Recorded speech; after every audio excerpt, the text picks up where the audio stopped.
നമസ്കാരം. എല്ലാ വർഷം കേരളത്തിലെ രണ്ട് കാര്യങ്ങൾ ഒരുമാതിരി ഉറപ്പാണ്. ഒന്ന്, കാലം തെറ്റിയാണെങ്കിലും ഒരു ഒന്നൊന്നര മഴ.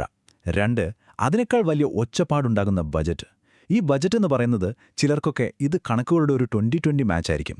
പക്ഷേ നമ്മളെപ്പോലുള്ള സാധാരണക്കാർക്കോ പോക്കറ്റ് എങ്ങനെയൊക്കെ കാലിയാവുന്നതിൻ്റെ ഒരു ഹൈലൈറ്റ്സ്. പക്ഷെ പേടിക്കേണ്ട, ഈ കണക്കുകളുടെ നൂലാമാല നമുക്ക് ഒരുമിച്ച് സിമ്പിളായിട്ടൊന്ന് അഴിച്ചെടുക്കാം. കാരണം ഇത് വലിയ സാമ്പത്തിക വിദഗ്ധർക്ക് മാത്രം മനസ്സിലാകേണ്ട കാര്യമല്ല, എന്റെയും നിങ്ങളുടെയും ജീവിതത്തെ നേരിട്ട് ബാധിക്കുന്ന വിഷയമാണ്. അല്ലേ? ധനമന്ത്രി ബജറ്റ് എന്ന് പറയാൻ തുടങ്ങുമ്പോഴേ നമ്മുടെ നെഞ്ചിലൊരു ആളലാണ്. ഇത്തവണ എന്തിനൊക്കെയാവും പണി കിട്ടുക? പെട്രോൾ വില വീണ്ടും റോക്കറ്റ് വിടുമോ? കറണ്ട് ബില്ല് കണ്ടാൽ നമുക്ക് ഷോക്ക് അടിക്കുമോ? ഈ പേടിയൊക്കെ വളരെ സ്വാഭാവികമാണ്. കാരണം ഈ വലിയ കണക്ക് പുസ്തകത്തിലെ ഓരോ ചെറിയ മാറ്റവും നമ്മുടെയൊക്കെ മാസ ബജറ്റിന്റെ താളം തെറ്റിക്കാൻ ഒറ്റയടിക്ക് മതി. ഓക്കെ, അപ്പോൾ ആദ്യം തന്നെ സർക്കാർ പറയുന്ന ഔദ്യോഗിക ഭാഷ്യം എന്താണെന്ന് നോക്കാം. അതായത് അവരുടെ ഭാഗത്തു നിന്നുള്ള കഥ. ഏതൊരു സിനിമയ്ക്കും ഒരു വൺ ലൈൻ ഉള്ളതുപോലെ എല്ലാ ബഡ്ജറ്റിനും ചില ഗംഭീര ലക്ഷ്യങ്ങളൊക്കെ ഉണ്ടാകും. അപ്പോൾ ഈ വർഷത്തെ സർക്കാരിന്റെ ആ ബിഗ് പിക്ചർ എന്താണെന്ന് നമുക്ക് നോക്കാം. സ്ക്രീനിൽ കാണുന്ന ഈ ഭീകരൻ നമ്പർ കണ്ടോ? 16 ലക്ഷം കോടിയിൽ കൂടുതൽ. ഇതാണ് നമ്മുടെ GSTP, അതായത് ഗ്രോസ് സ്റ്റേറ്റ് ഡൊമസ്റ്റിക് പ്രോഡക്റ്റ്. സിമ്പിളായി പറഞ്ഞാൽ കേരളം എന്ന നമ്മുടെ ഈ സംസ്ഥാനം ഒരു വർഷം മൊത്തത്തിലുണ്ടാക്കുന്ന വരുമാനം. നമ്മുടെ കൃഷി, വ്യവസായം, ടൂറിസം, ഗൾഫിൽ നിന്ന് വരുന്ന പണം, ഞാനും നിങ്ങളും ചെയ്യുന്ന ജോലി, ഇതെല്ലാം ചേർന്നുള്ളൊരു ആകത്തുക. ഇത്രയും വലിയൊരു എക്കണോമിയെയാണ് ഈ ബഡ്ജറ്റ് കൊണ്ട് മാനേജ് ചെയ്യാൻ നോക്കുന്നത്. അപ്പോൾ ആ മൊത്തം സമ്പദ്വ്യവസ്ഥയുടെ വലിപ്പത്തിൽ നിന്ന് ഇതാണ് ഈ വർഷം സർക്കാർ ചെലവഴിക്കാൻ പോകുന്ന തുക. ഏതാണ്ട് 2,40,000 കോടി രൂപ. ഈ പടുകൂട്ടൻ തുക എവിടുന്നൊക്കെ വരുന്നു, എങ്ങോട്ടൊക്കെ പോകുന്നു എന്ന് മനസ്സിലാക്കുമ്പോഴാണ് ബജറ്റിന്റെ ശരിക്കുള്ള കളി നമുക്ക് പിടികിട്ടുക. അപ്പോൾ ഇത്രയും കോടികൾ കൊണ്ട് സർക്കാർ എന്തൊക്കെയാണ് ചെയ്യാൻ ഉദ്ദേശിക്കുന്നത്, അല്ലേ? അവരുടെ പ്രധാന ലക്ഷ്യങ്ങൾ ഇതൊക്കെയാണ്. ഒന്ന്, സാമ്പത്തിക ഏകീകരണം, അതായത് വരവും ചെലവും ഒന്ന് ടൈറ്റാക്കി കൊണ്ടുപോവുക. പിന്നെ വികസന പ്രവർത്തനങ്ങൾക്ക് നല്ല സ്പീഡ് കൊടുക്കുക, സാമൂഹിക ക്ഷേമം ഉറപ്പാക്കുക, നമ്മുടെ പഞ്ചായത്തുകൾക്കും മുനിസിപ്പാലിറ്റികൾക്കും കൂടുതൽ ശക്തി കൊടുക്കുക. പിന്നെതാ എല്ലാവരും കേൾക്കാൻ ആഗ്രഹിക്കുന്ന ഐറ്റം, കടം നിയന്ത്രിക്കുക. കൊള്ളാം, കേൾക്കാനൊക്കെ നല്ല രസമുണ്ടല്ലേ? ശരി, ഈ വാഗ്ദാനങ്ങളൊക്കെ കൊള്ളാം. പക്ഷെ ഇതൊക്കെ നടക്കണമെങ്കിൽ എന്തു വേണം? പണം വേണം. അപ്പോൾ സർക്കാരിന്റെ ഖജാനാവിലേക്ക് ഈ പണം എവിടെ നിന്നാണ് വരുന്നത്? എന്നിട്ട് അതെങ്ങോട്ടാണ് ഒഴുകിപ്പോകുന്നത്? നമുക്ക് ആ പണത്തിന്റെ ഒരു വഴിയൊന്ന് ട്രേസ് ചെയ്ത് നോക്കാം. സർക്കാരിന്റെ വരുമാനം എവിടെ നിന്നാണെന്ന് നോക്കാം. പ്രധാനമായും 2 ഭാഗങ്ങളായിട്ട് തിരിക്കാം. ഈ ചാർട്ടിൽ കാണുന്ന വലിയ ഭാഗം ഏതാണ്ട് 94,000 കോടി രൂപ. അത് സംസ്ഥാനം നേരിട്ട് പിരിക്കുന്ന നികുതിയാണ്. അതായത് പെട്രോൾ അടിക്കുമ്പോഴും ഒരു സാധനം വാങ്ങുമ്പോഴും എന്റെയും നിങ്ങളുടെയും പോക്കറ്റിൽ നിന്ന് പോകുന്ന പണം. ബാക്കിയുള്ള ഭാഗമാണ് കേന്ദ്ര സർക്കാർ തരുന്ന വിഹിതവും നികുതിയല്ലാത്ത മറ്റു വരുമാനങ്ങളുമെല്ലാം. സോ പകുതിയിൽ കൂടുതൽ പണവും നമ്മൾ നേരിട്ട് കൊടുക്കുന്നതാണ്. ശരി, വരുമാനം വന്നു. ഇനി ഇത് എങ്ങോട്ടാ പോകുന്നത്? മൊത്തം ചെലവ് നോക്കിയാൽ അതിന്റെ ഏതാണ്ട് പകുതിയോളം, അതായത് 49.98% പോകുന്നത് വികസന പ്രവർത്തനങ്ങൾക്കാണെന്നാണ് സർക്കാർ പറയുന്നത്. ഈ വികസനം എന്ന് കേട്ട ഞെട്ടണ്ട, സിമ്പിളാണ്. നമ്മുടെ നാട്ടിലെ പുതിയ റോഡ് പണിയുന്നത്, സ്കൂൾ കെട്ടിടങ്ങൾ, ആശുപത്രികളിലെ സൗകര്യങ്ങൾ കൂട്ടുന്നത്, ഇതെല്ലാമാണ് ഈ വികസനത്തിന്റെ കണക്കിൽ വരുന്നത്. ഈയൊരു തുക നമ്മൾ പ്രത്യേകം ശ്രദ്ധിക്കണം. ഏകദേശം 17,900 കോടി രൂപ. ഇത് നേരെ പോകുന്നത് എങ്ങോട്ടാണെന്നറിയോ? നമ്മുടെയൊക്കെ തൊട്ടടുത്തുള്ള പഞ്ചായത്തിലേക്കും മുനിസിപ്പാലിറ്റിയിലേക്കുമാണ്. അതുകൊണ്ട് അടുത്ത തവണ വാർഡിലെ റോഡ് ശരിയാക്കാത്തതിനെക്കുറിച്ച് ചോദിക്കുമ്പോൾ മെമ്പർ ഫണ്ടില്ലാന്ന് പറഞ്ഞാൽ ഈ കണക്ക് ഓർമ്മ വെച്ചുകൊണ്ടിരിക്കുന്നത് നല്ലതാണ്. ഈ പണം നേരാവണ്ണം ചെലവഴിച്ചാലേ നമ്മുടെ നാട്ടിലെ ചെറിയ കാര്യങ്ങളെങ്കിലും നടക്കൂ. ഈ ബജറ്റിലെ കണക്കുകളുണ്ടല്ലോ, അത് നമ്മൾ എങ്ങനെ നോക്കുന്നു എന്നതിനെ ആശ്രയിച്ചിരിക്കും. ഒരേ നമ്പറിന് പല കഥകൾ പറയാൻ പറ്റും. അപ്പോൾ ഈ കണക്കുകളിലെ കളി ശരിക്കും മനസ്സിലാക്കാൻ ഒരു വഴിയുണ്ട്. ഈ വർഷത്തെ ബജറ്റിനെ കഴിഞ്ഞ വർഷത്തെ ബജറ്റുമായി ഒന്ന് താരതമ്യം ചെയ്തു നോക്കാം. അപ്പോഴാണ് ചില രസകരമായ കാര്യങ്ങൾ പുറത്തുവരിക. ഈ ടേബിളിലേക്കൊന്ന് നോക്കിക്കേ. ഇവിടെയാണ് ഒരു ചെറിയ മാജിക് ഒളിഞ്ഞിരിക്കുന്നത്. മൊത്തം ചെലവ് കഴിഞ്ഞ വർഷത്തേക്കാൾ ഏതാണ്ട് 41,000 കോടി രൂപ കൂടിയിട്ടുണ്ട്. അതായത് ചെലവ് ശരിക്കും കുതിച്ചുയർന്നു. പക്ഷേ അതേസമയം തന്നെ ധനക്കമ്മി, അതായത് ഫിസ്ക്കൽ ഡെഫിസിറ്റ് ശതമാനക്കണക്കിൽ കുറഞ്ഞതായും കാണിക്കുന്നു. അതെങ്ങനെ ശരിയാവും? ചെലവ് കൂടുമ്പോൾ കമ്മി കുറയുന്നോ? ഇത് കേൾക്കുമ്പോൾ ഒരു കൺഫ്യൂഷൻ തോന്നാം, അല്ലേ? ചെലവ് കൂട്ടുന്നു, പക്ഷെ കമ്മി കുറയുന്നു. സംഭവം സിമ്പിളാണ്. ഞാനൊരു ഉദാഹരണം പറയാം. നിങ്ങളുടെ മാസശമ്പളം 50,000 രൂപയാണെന്ന് വെക്കുക. നിങ്ങൾ 5,000 രൂപ കടം വാങ്ങി. അത് നിങ്ങളുടെ ശമ്പളത്തിന്റെ 10%. അടുത്ത വർഷം നിങ്ങളുടെ ശമ്പളം 1,00,000 രൂപയായി. നിങ്ങൾ 7,000 രൂപ കടം വാങ്ങി. അപ്പോൾ നിങ്ങൾ വാങ്ങിയ കടം ശരിക്കു കൂടി. പക്ഷേ പുതിയ ശമ്പളവുമായി താരതമ്യം ചെയ്യുമ്പോൾ അത് വെറും 7% വരൂ.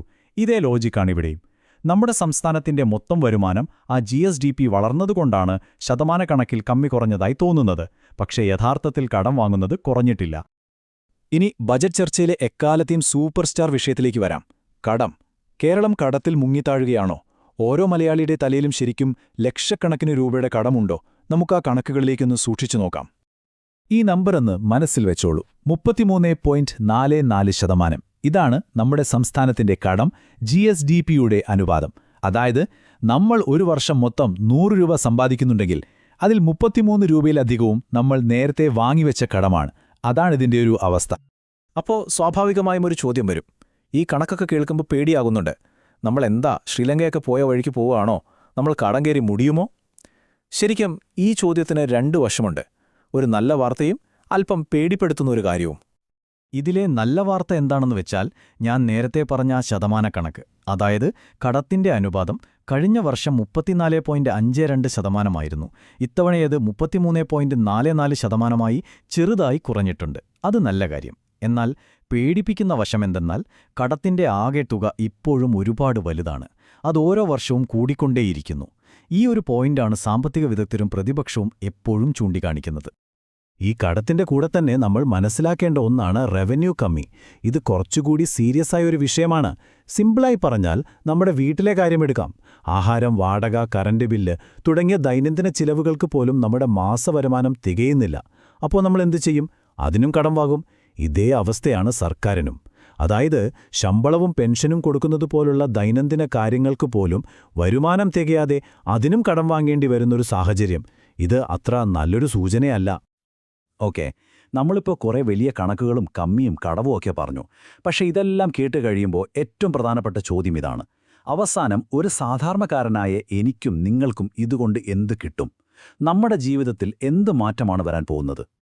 നോക്കൂ, വികസനത്തിനു വേണ്ടി മാറ്റിവെച്ച പണത്തിന്റെ 40% പോകുന്നത് വിദ്യാഭ്യാസം, ആരോഗ്യം തുടങ്ങിയ സാമൂഹിക സേവനങ്ങൾക്കാണ്. അതുകൊണ്ട് അതിൻ്റെ ഒരു ഗുണം നമ്മുടെ കുട്ടികൾ പഠിക്കുന്ന സ്കൂളുകളിലും നമ്മൾ പോകുന്ന സർക്കാർ ആശുപത്രികളിലും കാണേണ്ടതാണ്. അതുപോലെ പഞ്ചായത്തിന് കിട്ടുന്ന ഫണ്ട് കൊണ്ട് നമ്മുടെ നാട്ടിലെ റോഡിലെ കുഴിയെങ്കിലും അടയണം. പക്ഷെ ഒരു കാര്യം നമ്മൾ മറക്കരുത്, ഈ സൗകര്യങ്ങൾക്കൊക്കെ വേണ്ട പണം എവിടുന്നാ വരുന്നത്? അത് ആകാശത്തുനിന്ന് പൊട്ടിവീഴുന്നതൊന്നുമല്ല. സർക്കാരിന്റെ ചെലവ് കൂടുമ്പോൾ അത് കണ്ടെത്താനുള്ള നികുതിഭാരവും അവസാനം നമ്മുടെ തലയിൽ തന്നെ വരും. അതാണതിന്റെ മറ്റേ വശം. ചുരുക്കി പറഞ്ഞാൽ, ഇതാണ് ഈ ബഡ്ജറ്റിന്റെ ഒരു ടാഗ് ലൈൻ. സാമ്പത്തിക വളർച്ചയും വേണം, അതേസമയം ധനപരമായ ഒരു അച്ചടക്കവും വേണം. അതായത് ഒരേ സമയം വണ്ടിയുടെ ആക്സിലേറ്ററും കൊടുക്കണം, ബ്രേക്കിലും കാലുണ്ടാവണം. കേൾക്കാൻ നല്ല രസമുണ്ട്. പക്ഷേ ഈ 2 കാര്യങ്ങളും എങ്ങനെ ഒരുമിച്ച് കൊണ്ടുപോകും എന്നുള്ളതാണ് യഥാർത്ഥ വെല്ലുവിളി. അപ്പോൾ അവസാനം നമ്മൾ ഓരോരുത്തരും ചോദിക്കേണ്ട ചോദ്യം ഇതാണ്: ഈ വലിയ പ്രഖ്യാപനങ്ങളും കണക്കുകളുമൊക്കെ അടുത്ത ഒരു വർഷത്തേക്ക് നമ്മുടെയൊക്കെ തലവര മാറ്റാൻ പോകുന്നതാണോ? അതോ എല്ലാ വർഷത്തെയും പോലെ കടലാസിൽ മാത്രം ഒതുങ്ങുന്ന മറ്റൊരു കണക്ക് പുസ്തകമായി ഇതും മാറുമോ? ഇതിനെക്കുറിച്ച് നിങ്ങൾക്ക് എന്തു തോന്നുന്നു? നിങ്ങളുടെ അഭിപ്രായങ്ങൾ താഴെ കമന്റ് ചെയ്യുക. നമസ്കാരം. കേരള ബഡ്ജറ്റ്. ആ വാക്ക് കേൾക്കുമ്പോഴേ എന്താ നമ്മുടെയൊക്കെ മനസ്സിലേക്ക് വരുന്നത്? കുറേ പൂജ്യങ്ങളുള്ള വലിയ നമ്പറുകളും പിന്നെ ആർക്കും അങ്ങോട്ട് പിടികിട്ടാത്ത കുറേ വാക്കുകളുമൊക്കെയാണല്ലേ. പക്ഷേ പേടിക്കേ വേണ്ട. നമ്മൾ ഈ രാവിലെ കുടിക്കുന്ന ചായയുടെ വില തൊട്ട് രാത്രി പോയി കാണുന്ന സിനിമയുടെ ടിക്കറ്റിന്റെ പൈസ വരെ തീരുമാനിക്കുന്ന ഈ ഒരു കണക്കിന്റെ കളിയുണ്ടല്ലോ, അത് നമുക്കിന്ന് സിമ്പിളായിട്ടൊന്ന് പൊളിച്ചെടുക്കാം. അപ്പൊ റെഡിയല്ലേ? ദേ, ഇതാണ് ഈ വർഷത്തെ ഒരു മാജിക് നമ്പർ. ഏകദേശം 2,40,000 കോടി രൂപ. സത്യം പറഞ്ഞാലേ ഇതിലെ പൂജ്യങ്ങളൊക്കെ ഒന്ന് എണ്ണിത്തീരുമ്പോഴേക്കും അടുത്ത ബജറ്റ് വരും. ചുരുക്കി പറഞ്ഞാല് അടുത്ത ഒരു വർഷത്തേക്ക് കേരളം മൊത്തത്തില് പണം ചെലവാക്കാനും നേടാനും പ്ലാൻ ചെയ്യുന്നത് ഇത്രയും വലിയൊരു തുകയാണ്. ഇതൊരു ഭീമൻ കണക്ക് തന്നെയാണ്, സംശയമില്ല.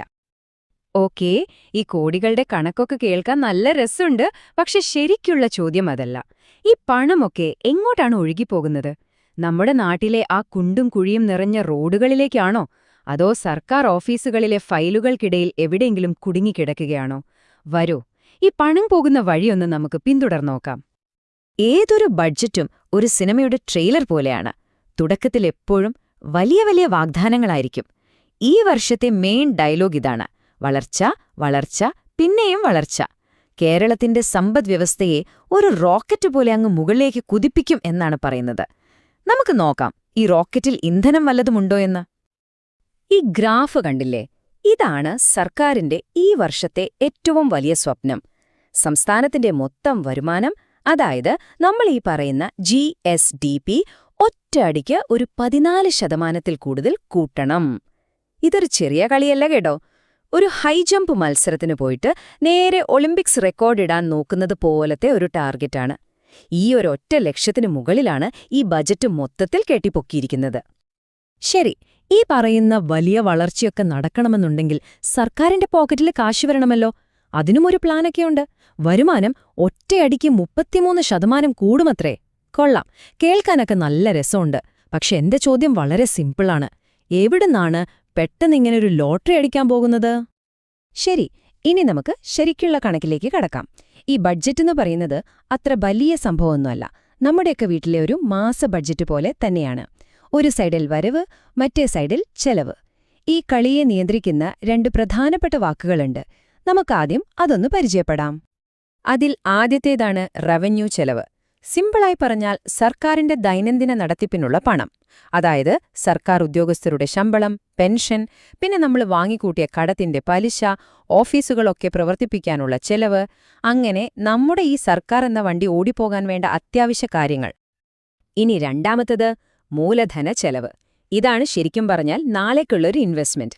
നമ്മുടെ മക്കൾക്ക് വേണ്ടി പണിയുന്ന പുതിയ റോഡുകൾ, പാലങ്ങൾ, സ്കൂളുകൾ, ആശുപത്രികൾ, അങ്ങനെ സംസ്ഥാനത്തിന് ഭാവിയിൽ ഗുണം ചെയ്യുന്ന എല്ലാ കാര്യങ്ങൾക്കും വേണ്ടിയുള്ള പണം. ഇതിനെയാണ് നമ്മൾ യഥാർത്ഥ വളർച്ച എന്ന് പറയുന്നത്. അപ്പോൾ ഇതാണ് ശരിക്കും ഈ ബഡ്ജറ്റിന്റെ ഒരു ക്ലൈമാക്സ് എന്ന് പറയുന്നത്. സർക്കാർ ചിലവാക്കുന്ന ഓരോ 100 രൂപ എടുത്താൽ അതിൽ 91 രൂപയും എങ്ങോട്ട് പോകുന്നെന്നറിയോ? ശമ്പളം, പെൻഷൻ, കടം വീട്ടൽ, ഓഫീസ് നടത്തിപ്പ്, അങ്ങനെ ദൈനംദിന കാര്യങ്ങൾക്ക്. അതായത് നമ്മുടെയൊക്കെ വീട്ടിലെ വാടക കൊടുക്കാനും പലചരക്ക് വാങ്ങാനും പോകുന്ന പോലെ. എന്നിട്ട് നാളത്തേക്ക് വേണ്ടി, അതായത് ഒരു പുതിയ റോഡ് പണിയാനോ ഒരു പാലം കെട്ടാനോ ഒക്കെ ആയിട്ട് ബാക്കി വരുന്നത് വെറും 9 രൂപ. ഒന്ന് ആലോചിച്ചു നോക്കിക്കേ. നമുക്ക് കിട്ടുന്ന ശമ്പളത്തിന്റെ വെറും 9% മാത്രം മിച്ചം വെച്ചാൽ നമ്മുടെ ഭാവി എന്താവും? ഏകദേശം അത് തന്നെയല്ലേ എവിടെയും സംഭവിക്കുന്നത്? ഓക്കെ, അപ്പോ ഈ 91 രൂപയുടെ വലിയ കഷ്ണമില്ലേ, നമുക്കതൊന്നെടുത്ത് മുറിച്ചു നോക്കാം. ആരാണ് നമ്മുടെ പണത്തിന്റെ സിംഹഭാഗവും കൊണ്ടുപോകുന്ന ആ വില്ലൻ? നമുക്കൊന്ന് കണ്ടുപിടിക്കാം. ഞാനിത് വീണ്ടും പറയുന്നത് ഈ കണക്ക് നമ്മുടെ എല്ലാം തലയിലൊന്ന് ഉറപ്പിക്കാൻ വേണ്ടിയാണ്. ഒരുപക്ഷെ കേരളം ഇന്ന് നേരിടുന്ന ഏറ്റവും വലിയ സാമ്പത്തിക പ്രതിസന്ധി ഇത് തന്നെയാണ്. മുന്നോട്ട് ഓടാൻ ശ്രമിക്കുമ്പോഴൊക്കെ നമ്മളെ പിന്നോട്ട് വലിക്കുന്ന ഒരു വലിയ ഭാരം പോലെ. ഈ ദൈനംദിന ചെലവുകളിൽ തന്നെ ഏറ്റവും വലിയൊരു ഒറ്റ ഐറ്റം ഏതാണെന്നറിയാമോ? അത് ശമ്പളമോ പെൻഷനോ ഒന്നുമല്ല, നമ്മൾ മുൻപ് വാങ്ങിക്കൂട്ടിയ കടത്തിനടയ്ക്കേണ്ട പലിശയാണ്. അതെ, 34,376 കോടി രൂപ. ഒന്നോർക്കണം, ഇത് നമ്മൾ വാങ്ങിയ കടത്തിന്റെ മുതലല്ല, വെറും പലിശ മാത്രമാണ്. നമ്മൾ ഒരു പണിയും ചെയ്യാതെ വെറുതെ അടച്ചു തീർക്കുന്ന പണം. ഈ കണക്ക് കേട്ടിട്ട് ഇതിന്റെ ഒരു വലിപ്പം ശരിക്കും മനസ്സിലായില്ലെങ്കിൽ ദാ ഈയൊരു ഉദാഹരണം കേട്ടാ മതി. നമ്മളെല്ലാരും വലിയ പ്രതീക്ഷയോടെ കാണുന്ന വിഴിഞ്ഞം തുറമുഖമില്ലേ? ഏതാണ്ട് അതുപോലത്തെ ഒരു 4-5 തുറമുഖം പണിയാനുള്ള കാശാണ് നമ്മൾ ഒരൊറ്റ വർഷം കടത്തിന് വെറും പലിശ കൊടുക്കാൻ വേണ്ടി മാത്രം മാറ്റിവെക്കുന്നത്. അപ്പോ ഒന്ന് ആലോചിച്ചു നോക്കൂ, നമ്മുടെ കടം എത്ര വലുതാണെന്ന്. അപ്പോ ഇത്രയും വലിയ കണക്കുകളുടെ കളിയൊക്കെ കഴിഞ്ഞ് അവസാനം സാധാരണക്കാരായ നിങ്ങളുടെയും എന്റെയും കയ്യിൽ എന്താണ് ബാക്കിയുള്ളത്? അതാണ് ഏറ്റവും പ്രസക്തമായ ചോദ്യം. ഈ സ്ലൈഡ് ശരിക്കും ബജറ്റിന്റെ 2 മുഖങ്ങളാണ് നമുക്ക് കാണിച്ചു തരുന്നത്. ഒരു മുഖത്ത് വളർച്ചയുടെയും വികസനത്തിന്റെയും വലിയ സ്വപ്നങ്ങളുമായി വെറും 19,000 കോടി. പക്ഷെ മറ്റേ മുഖത്ത് ദൈനംദിന ചെലവ് എന്ന ആ ഭീമൻ യാഥാർത്ഥ്യത്തിന്റെ 2,17,000 കോടി. അതായത് നമ്മൾ സ്വപ്നം കാണാൻ നീക്കിവെക്കുന്നതിന്റെ 10 ഇരട്ടിയിലധികം പണം നമുക്ക് വെറുതെ ജീവിച്ചു പോകാൻ തന്നെ വേണ്ടിവരുന്നു. വളരെ ലളിതമായി പറഞ്ഞാൽ ഇതിന്റെയൊക്കെ അർത്ഥം ഇതാണ്. 1. വികസനത്തിന് ആവശ്യത്തിന് പണമില്ല. 2. ഈ ദൈനംദിന ചെലവ് നടത്താൻ നമ്മൾ വീണ്ടും വീണ്ടും കടം വാങ്ങണം. 3. ആ കടമൊക്കെ വീട്ടാൻ വേണ്ടി അവസാനം നികുതി കൂട്ടി നമ്മുടെയൊക്കെ പോക്കറ്റിൽ നിന്ന് തന്നെ പണമെടുക്കേണ്ടി വരും.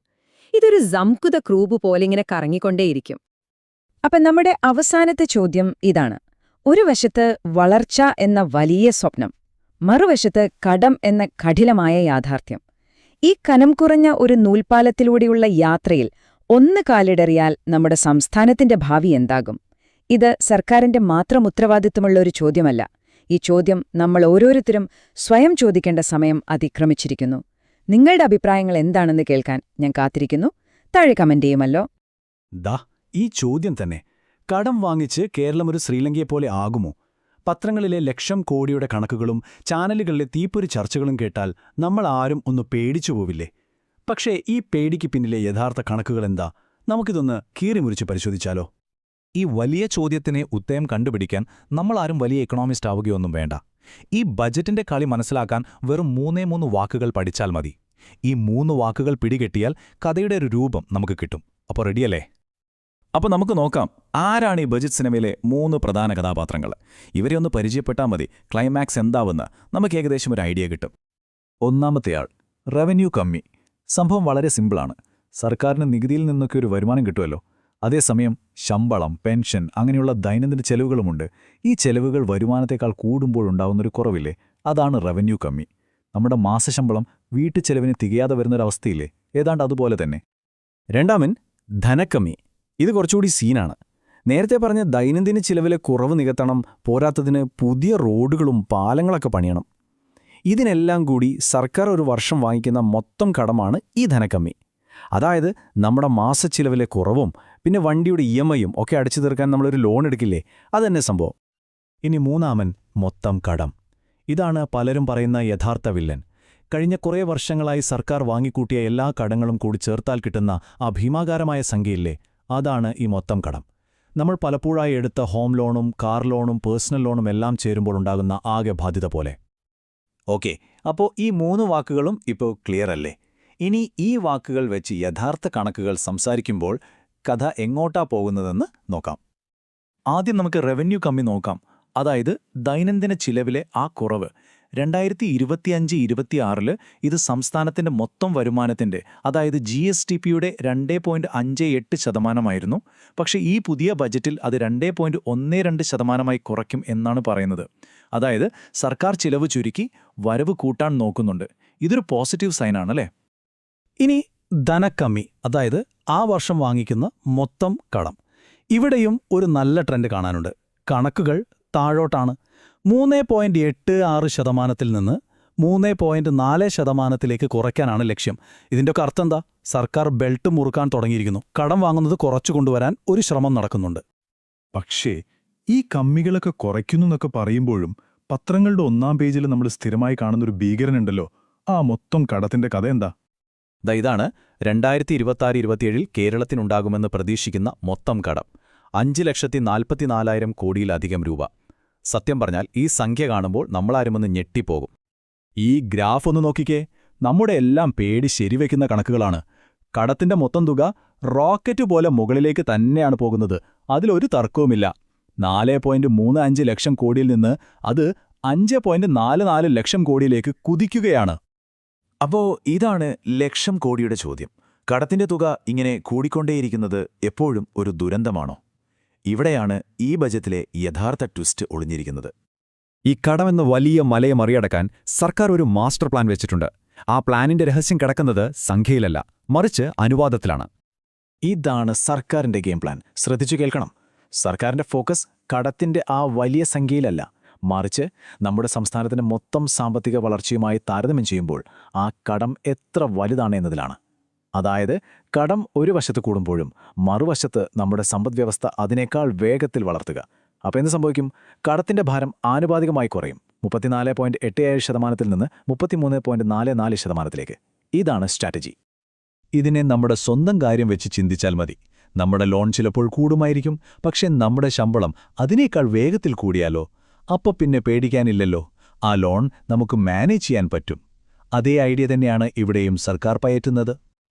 ഒരു മിനിറ്റ്, ഈ കണക്കുകൾക്കിടയിൽ ഒരു രസകരമായ കാര്യമുണ്ട്. ഈ ഭീമമായ കടം നമ്മൾ ആരോടാ വാങ്ങിക്കൂട്ടുന്നത്? നോക്കൂ, 71% കൂടുതലും രാജ്യത്തിനകത്തുനിന്ന് തന്നെയുള്ള കടമാണ്. പലരും കരുതുന്നതുപോലെ കേന്ദ്ര സർക്കാരിൽ നിന്നുള്ള വായ്പയല്ല പ്രധാനം. അത് വെറും 4% താഴെ മാത്രം. ഓക്കെ, ഈ കണക്കുകളുടെ കളിയൊക്കെ കൊള്ളാം. പക്ഷേ ഇതുകൊണ്ട് നിങ്ങൾക്ക് സാധാരണക്കാരന് എന്തു ഗുണം? അതാണ് അവസാനത്തെയും ഏറ്റവും പ്രധാനപ്പെട്ടതുമായ ചോദ്യം. അപ്പോ നമ്മൾ ഇതുവരെ പറഞ്ഞ കാര്യങ്ങൾ ഒന്ന് ചുരുക്കി പറയാം. 1. കേരളത്തിന്റെ കടം സംഖ്യയിൽ കൂടുന്നുണ്ട്. 2. പക്ഷേ കടവും സമ്പദ്വ്യവസ്ഥയും തമ്മിലുള്ള അനുപാതം കുറയ്ക്കാനാണ് സർക്കാർ ശ്രമിക്കുന്നത്. 3. അതിന് നമ്മുടെ സമ്പദ്വ്യവസ്ഥ അതിവേഗം വളരണം. 4. ദൈനംദിന കമ്മികളെല്ലാം നിയന്ത്രിക്കാനും ലക്ഷ്യമുണ്ട്. ചുരുക്കി പറഞ്ഞാൽ ഇതൊരു വലിയ ബാലൻസിംഗ് ഗെയിമാണ്. ഈ വിശകലനത്തിൽ നിന്ന് ഒരൊറ്റ കാര്യം നിങ്ങൾ ഓർത്തിരിക്കണമെന്നുണ്ടെങ്കിൽ അത് ഇതായിരിക്കണം. കടം എത്ര ലക്ഷം കോടിയായി എന്നതിലല്ല, ആ കടം നമ്മുടെ സംസ്ഥാനത്തിന്റെ വരുമാനവുമായി തട്ടിച്ചു നോക്കുമ്പോൾ എത്രത്തോളം വലുതാണ് എന്നതിലാണ് കാര്യം. ഇതൊരു പ്രതിസന്ധിയല്ല, ഇതൊരു സ്ട്രാറ്റജിയാണ്. അപ്പോ അടുത്ത വർഷം ഇത് നിങ്ങളെയും എന്നെയും എങ്ങനെ ബാധിക്കും? വളരെ സിമ്പിളാണ്. ഈ ബാലൻസിംഗ് ഗെയിം വിജയിച്ചാൽ, അതായത് സംസ്ഥാനത്തിന്റെ സമ്പദ്വ്യവസ്ഥ വളർന്നാൽ, കൂടുതൽ കമ്പനികൾ വരും, പുതിയ തൊഴിലവസരങ്ങളുണ്ടാവും, നമ്മുടെ റോഡുകൾ നന്നാവും, സർക്കാർ സേവനങ്ങൾ മുടങ്ങാതെ കിട്ടും. പക്ഷേ എപ്പോഴും ഒരു പക്ഷേ ഉണ്ടാകുമല്ലോ. ഈ പ്ലാൻ വിജയിച്ചാൽ അതൊരു മാസ്റ്റർ സ്ട്രോക്ക് ആയിരിക്കും. ഇനി പാളിയാലോ, അതൊരു വലിയ റിസ്ക്കുള്ള ചൂതാട്ടമായി മാറും. അപ്പോ ഇതിന്റെ ഭാവി എന്താകും? അത് തീരുമാനിക്കുന്നത് വരുന്ന വർഷത്തെ കണക്കുകളാണ്. സർക്കാർ വിചാരിച്ചതുപോലെ സമ്പദ്വ്യവസ്ഥ വളർന്നോ, കൊടുത്ത വാക്ക് പാലിച്ചോ? ആ കണക്കുകൾക്കായി നമുക്ക് കാത്തിരിക്കാം. നിങ്ങൾക്കെന്തു തോന്നുന്നു? സർക്കാരിന്റെ ഈ സാമ്പത്തിക തന്ത്രം വിജയിക്കുമോ അതോ പാളുമോ? നിങ്ങളുടെ അഭിപ്രായങ്ങൾ താഴെ കമന്റ് ബോക്സിൽ അറിയിക്കൂ. നമുക്ക് ചർച്ച ചെയ്യാം. ഓക്കെ, അപ്പൊ നേരെ കാര്യത്തിലേക്ക് വരാം. ദാ ഈ സ്ക്രീനിൽ കാണുന്ന ഭീകരനെ കണ്ടോ? 5.5 ലക്ഷം കോടി രൂപ. ഇത് വെറുമൊരു നമ്പർ മാത്രമല്ലാട്ടോ. 2027 ആവുമ്പോഴേക്കും കേരളത്തിലെ ഓരോരുത്തരുടെ തലയിലും ഏകദേശം 1.5 ലക്ഷം രൂപയുടെ കടം വീതമുണ്ടാവും എന്നാണ് സർക്കാർ തന്നെ പറയുന്നത്. അപ്പോ ശരിക്കും നമ്മൾ ഞെട്ടണോ? ശരി, അപ്പോ ഈ കടം എങ്ങനെയാണ് ഇങ്ങനൊരു ഭീമൻ സംഖ്യയിലേക്ക് എത്തിയത്? ഇത് ഒറ്റ ദിവസം കൊണ്ട് പൊട്ടിമുളച്ചതൊന്നുമല്ല. ഇതിന് പിന്നിലൊരു തുടർ കഥ തന്നെയുണ്ട്. ദാ ഈ ഗ്രാഫ് ഒന്ന് നോക്കിക്കേ. ഒരു റോക്കറ്റ് വിട്ട പോലെ മുകളിലോട്ടാണ് പോക്ക്. ഓരോ കൊല്ലവും ശരാശരി ഒരു 50,000 കോടി രൂപയുടെ പുതിയ കടം. അതായത് ഒന്നാലോചിച്ചു നോക്കിക്കേ, ഓരോ വർഷവും ഒരു വിഴിഞ്ഞം പോർട്ട് പണിയാനുള്ള കാശ് നമ്മൾ കടം വാങ്ങുന്നുണ്ട്. അപ്പോ ഇത് കാണുമ്പോൾ ഒരു പേടി തോന്നുന്നതിൽ തെറ്റൊന്നും പറയാൻ പറ്റില്ല, അല്ലേ? ഇനി ഇതിലൊരു രസമുണ്ട്. നമ്മൾ ഈ കടം മുഴുവനും വാങ്ങുന്നത് വല്ല ലോകബാങ്കിൽ നിന്നോ IMFൽ നിന്നോ ഒന്നുമല്ല. ഇതിലെ 71% നമ്മൾ കടം വാങ്ങുന്നത് ഇന്ത്യയ്ക്ക് അകത്തുനിന്ന് തന്നെയാണ്. അതിലും വലിയൊരു പങ്കു വരുന്നത് നിങ്ങളുടെയും എന്റെയുമൊക്കെ പ്രൊവിഡന്റ് ഫണ്ടിൽ നിന്നും ട്രഷറിയിലെ നിക്ഷേപങ്ങളിൽ നിന്നുമൊക്കെയാണ്. ചുരുക്കി പറഞ്ഞാൽ സർക്കാർ നമ്മളോട് തന്നെ കടം വാങ്ങിയിട്ടാണ് കാര്യങ്ങൾ ഓടിക്കുന്നത്. ശരി ശരി, കടം കൂടുന്നുണ്ട്, കണക്ക് വളരെ വലുതാണ്, സമ്മതിച്ചു. പക്ഷേ ഒരു നിമിഷം, ഈ ഒരൊറ്റ നമ്പർ മാത്രം വെച്ചിട്ട് കേരളം മുടിഞ്ഞുപോയി എന്ന് നമുക്കങ്ങോട്ട് ഉറപ്പിച്ചു പറയാൻ പറ്റുമോ? അതോ ഈ കഥയ്ക്ക് നമ്മൾ ആരും കാണാത്ത വേറെ വല്ല വശങ്ങളുമുണ്ടോ? ഇവിടെയാണ് നമ്മൾ ഈ കടം എന്ന നമ്പറിന് സംസ്ഥാനത്തിന്റെ മൊത്തം വരുമാനമായിട്ടൊന്ന് താരതമ്യം ചെയ്ത് നോക്കേണ്ടത്. അപ്പോഴേ ശരിക്കുള്ള ചിത്രം കുറച്ചുകൂടെ ക്ലിയർ ആവുള്ളൂ. ഈ കടത്തിന്റെ കണക്ക് ശരിക്കും മനസ്സിലാക്കാൻ നമ്മുടെയൊക്കെ കാര്യം ആലോചിച്ചാൽ മതി. 1 ലക്ഷം രൂപ ശമ്പളമുള്ള ഒരാള് ഒരു 5 ലക്ഷം രൂപ ലോൺ എടുത്താൽ നമ്മൾ എന്തു പറയും? ഓ, അതൊക്കെ സിമ്പിളായിട്ട് അടച്ചു തീർക്കാവുന്നതല്ലേ ഉള്ളൂ എന്ന്. പക്ഷേ 10,000 രൂപ ശമ്പളമുള്ള ആളാണ് ഇതേ ലോൺ എടുക്കുന്നതെങ്കിലോ സീൻ മാറും, അല്ലേ? അതുപോലെ തന്നെയാണ് സംസ്ഥാനത്തിന്റെ കാര്യവും. കടം എത്രയുണ്ടെന്ന് നോക്കുന്നതിനൊപ്പം തന്നെ സംസ്ഥാനത്തിന്റെ ശമ്പളം എത്രയുണ്ടെന്നും നമ്മൾ നോക്കണം. ഈ ശമ്പളത്തെയാണ് നമ്മൾ GSDP എന്നൊക്കെ ടെക്നിക്കലായിട്ട് പറയുന്നത്.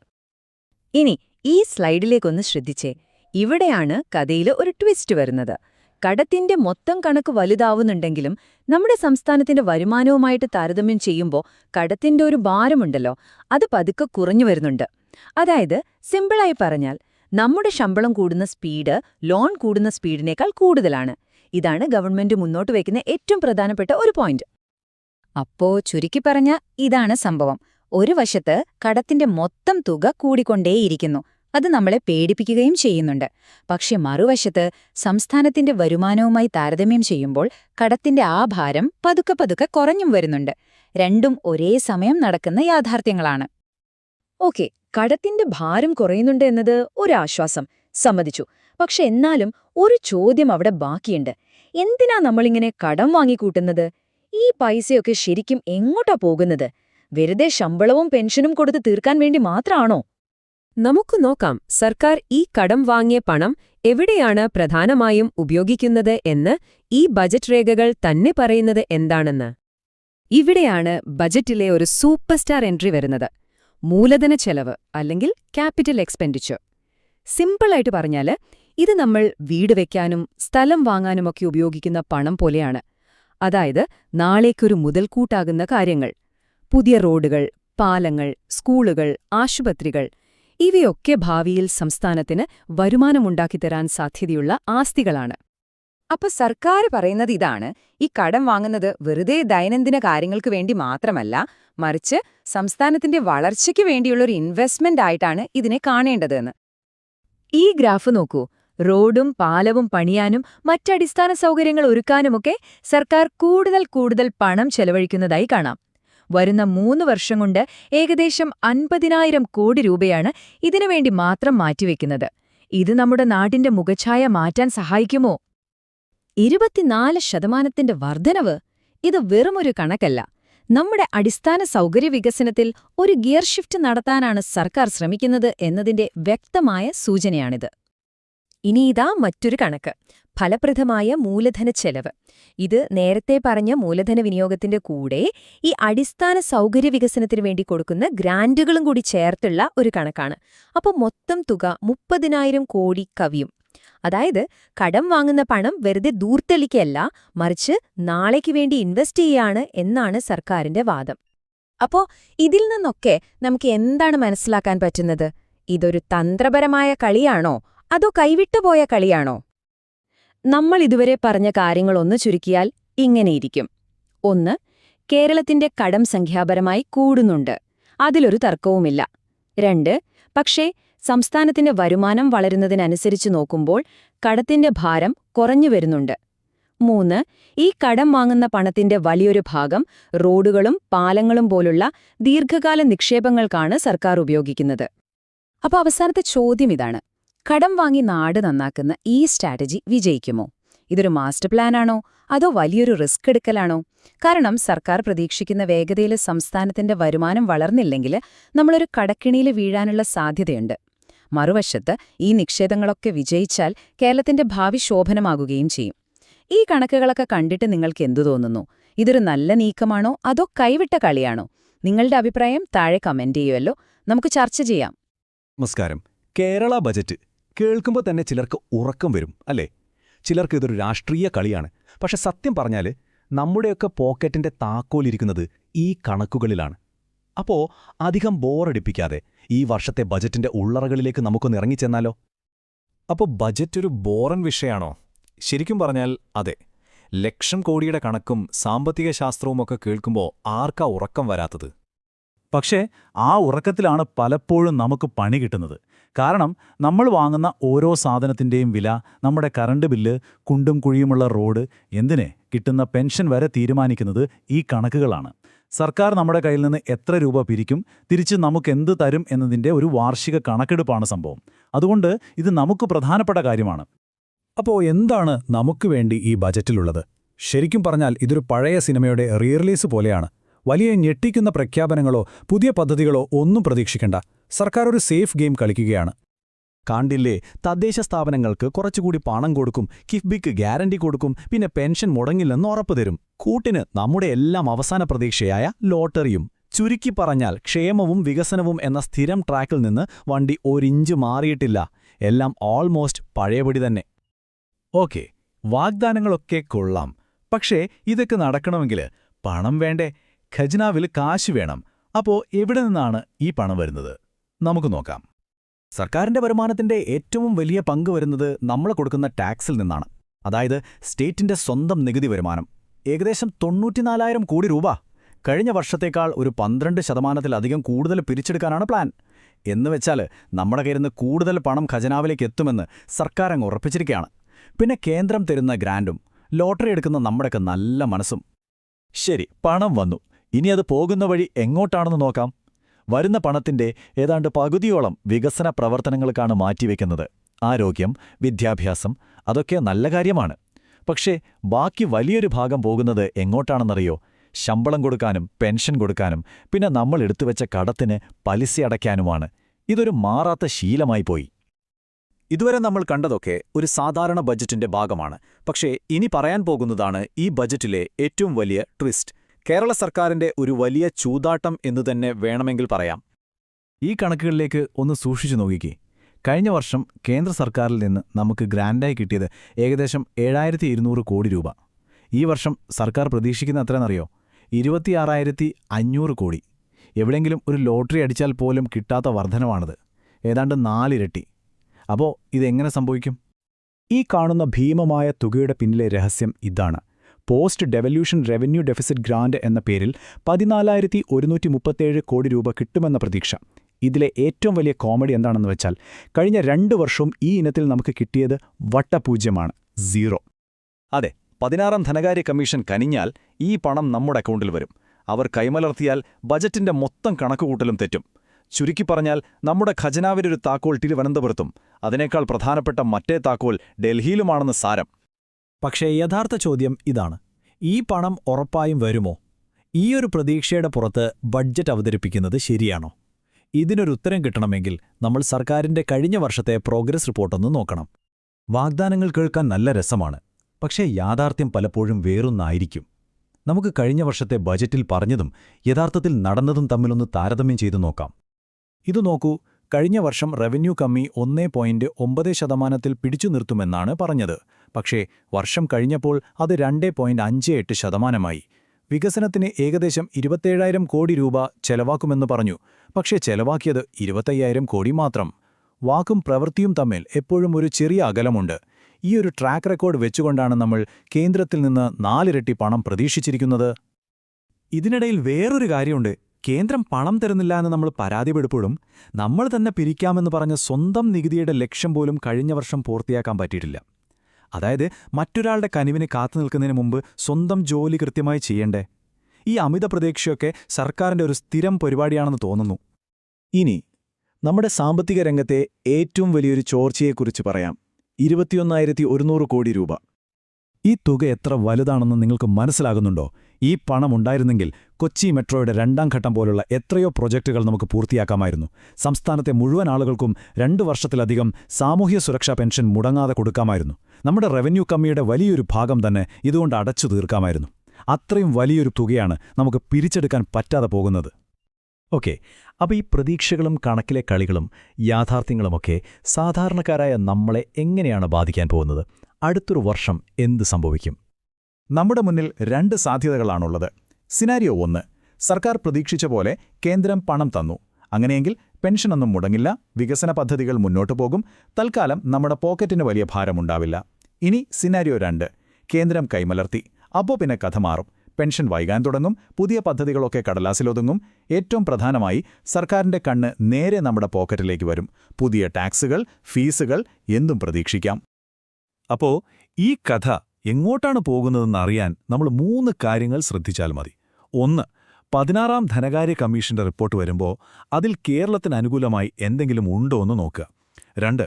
ഈ പറഞ്ഞ 21,100 കോടിയുടെ നികുതി കുടിശ്ശിക പിരിക്കാൻ സർക്കാർ എന്തെങ്കിലും കാര്യമായി ചെയ്യുന്നുണ്ടോയെന്ന് ശ്രദ്ധിക്കുക. പിന്നെ വർഷത്തിന്റെ ഇടയ്ക്ക് വെച്ച് പുതിയ എന്തെങ്കിലും നികുതികളോ ഫീസുകളോ വരുന്നുണ്ടോ എന്നും ഒന്ന് ശ്രദ്ധിച്ചോളൂ. അവസാനമായി ഒരു ചോദ്യം.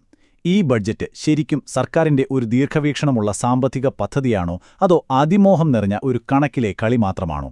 കേരളത്തിന്റെ ഒരു വർഷത്തെ ഭാവി തീരുമാനിക്കുന്നത് ഡൽഹിയിൽ നിന്നുള്ള ഒരു ഫോൺ കോൾ ആണെന്നുള്ളത് ഒരു വിരോധാഭാസമല്ലേ? നിങ്ങളുടെ അഭിപ്രായങ്ങൾ എന്തായാലും താഴെ കമന്റ് ചെയ്യുക. നമുക്ക് ചർച്ച ചെയ്യാം. ഓക്കേ, ഇനി നമുക്ക് കുറച്ച് കണക്കുകളിലെ കളിയിലേക്ക് കടക്കാം. കഴിഞ്ഞ വർഷത്തെ അപേക്ഷിച്ച് ഈ വർഷം സർക്കാർ എവിടെയാണ് പണം കൂടുതൽ ചെലവഴിക്കുന്നത്? ചില മേഖലകൾക്ക് ഇത്തവണ ശരിക്കും പറഞ്ഞാൽ ലോട്ടറി അടിച്ചിട്ടുണ്ട്. ഇതൊരു നല്ല വാർത്തയാണ് കേട്ടോ. വിദ്യാഭ്യാസത്തിനും ആരോഗ്യത്തിനും സർക്കാർ ഇത്തവണ കാര്യമായിട്ട് പണം നീക്കിവെച്ചിട്ടുണ്ട്. വിദ്യാഭ്യാസത്തിനുള്ള തുക നോക്കൂ, 29,000 കോടിയിൽ നിന്ന് നേരെ 37,000 കോടിയിലേക്ക്. ആരോഗ്യമേഖലയിലും നല്ല വർധനവുണ്ട്. ഒറ്റനോട്ടത്തിലിത് ഗംഭീരമാണ്. പക്ഷേ എപ്പോഴും ഒരു പക്ഷിയുണ്ടാകുമല്ലോ. ഈ പണം കൃത്യമായി എങ്ങോട്ടാണ് പോകുന്നത്? അവിടെയാണ് ഒരു ചെറിയ ട്വിസ്റ്റുള്ളത്. ആ വിദ്യാഭ്യാസത്തിന് നീക്കിവെച്ച ഭീമൻ തുകയുടെ ഉള്ളിലേക്കൊന്ന് സൂക്ഷിച്ചു നോക്കിയാൽ ഒരു നമ്പർ നമ്മളെ ഞെട്ടിക്കും. ഈ കാണുന്ന 30% വർധനവ് ഇതെന്താണെന്നറിയുമോ? ഇത് യൂണിവേഴ്സിറ്റി കോളേജ് ജീവനക്കാരുടെ ശമ്പളത്തിനു വേണ്ടി മാത്രം നീക്കിവെച്ച തുകയിലുണ്ടായ കുതിച്ചുചാട്ടമാണ്. 12,201 കോടിയിൽ നിന്ന് ഒറ്റയടിക്ക് 14,335 കോടിയിലേക്ക്. അപ്പോൾ സ്വാഭാവികമായും അടുത്ത ചോദ്യം വരും. അപ്പോൾ സ്വാഭാവികമായ ഒരു ചോദ്യം വരില്ലേ? വിദ്യാഭ്യാസത്തിനനുവദിച്ച ഈ ഭീമമായ തുകയുടെ സിംഹഭാഗവും പോകുന്നത് വിദ്യാർത്ഥികളുടെ പഠനസൗകര്യങ്ങൾക്കോ ലാബുകൾക്കോ വേണ്ടിയാണോ, അതോ ശമ്പളവും മറ്റ് ആനുകൂല്യങ്ങളും കൊടുക്കാൻ വേണ്ടിയാണോ? ഇതൊരു ചിന്തിക്കേണ്ട വിഷയം തന്നെയാണ്. അപ്പോൾ ഈ വരവ് ചെലവ് കണക്കുകളൊക്കെ കൂട്ടിക്കഴിച്ച് നോക്കുമ്പോൾ അവസാനം ആരുടെ മുഖത്താണ് ചിരിവിടരുന്നത്, ആരുടെ നടുവാണോ ഒടിയുന്നത്? നമുക്ക് നോക്കാം ഈ ബജറ്റിലെ യഥാർത്ഥ ഗുണഭോക്താക്കളും ഇതിന്റെ ഭാരം ചുമക്കുന്നവരും ആരാണെന്ന്. ഈ ത്രാസ് നോക്കിയാൽ കാര്യം വളരെ ക്ലിയറാണ് അല്ലേ? ഒരു തട്ടിൽ ശമ്പള വർധനവ് കിട്ടുന്ന സർക്കാർ ജീവനക്കാർ, കൂടുതൽ ഫണ്ട് കിട്ടുന്ന വിദ്യാർത്ഥികൾ, തദ്ദേശ സ്ഥാപനങ്ങൾ, ഇവർക്കൊക്കെ നേട്ടമാണ്. പക്ഷെ മറ്റേ തട്ട് താഴേക്ക് പോവുകയാണ്. ആ ഭാരം ആരുടെ തലയിലാ? ഒന്ന്, സർക്കാരിന്റെ സാമ്പത്തിക അച്ചടക്കത്തിന്റെ തലയിൽ. രണ്ട്, ഏറ്റവും പ്രധാനമായിട്ട് ഭാവിയിലെ നികുതിദായകരുടെ തലയിൽ, അതായത് എന്റെയും നിങ്ങളുടെയും. ഈ പെരുകി വരുന്ന കടം വീട്ടാൻ നാളെ നമ്മൾ കുടിക്കുന്ന ചായയ്ക്കും അടിക്കുന്ന പെട്രോളിനും കൂടുതൽ പണം കൊടുക്കേണ്ടി വരും. ഭാരം വരുന്നത് അങ്ങനെയാണ്.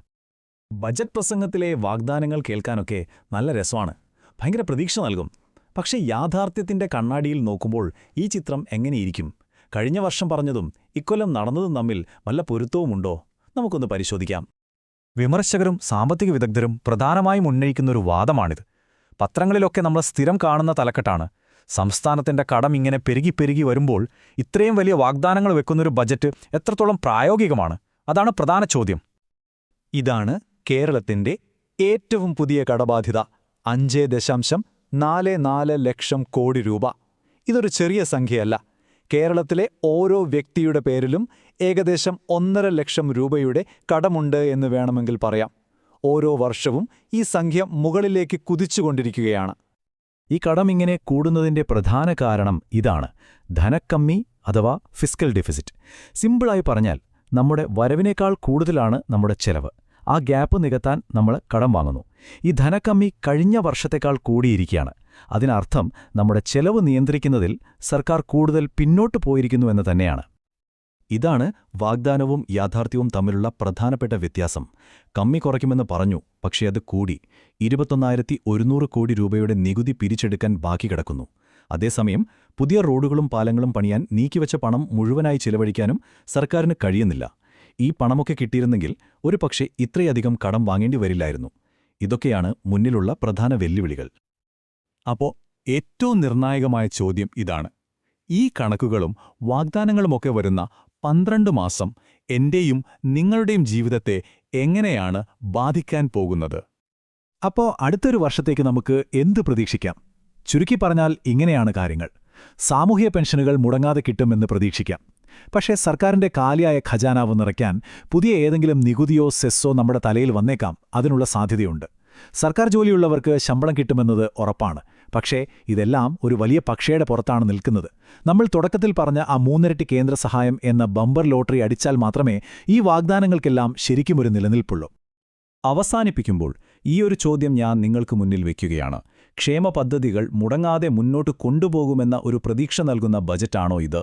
അതോ ഇങ്ങനെ വർദ്ധിച്ചുവരുന്ന കടവും സാമ്പത്തിക അച്ചടക്കമില്ലായ്മയും നമ്മളെ അടുത്തൊരു സാമ്പത്തിക പ്രതിസന്ധിയിലേക്ക് കൊണ്ടുപോകാനുള്ള ഒരു ടിക്കറ്റാണോ ഈ ബജറ്റ്? നിങ്ങൾക്കെന്തു തോന്നുന്നു? നിങ്ങളുടെ അഭിപ്രായങ്ങൾ താഴെ കമന്റ് ചെയ്യുക. നമുക്ക് ചർച്ച ചെയ്യാം.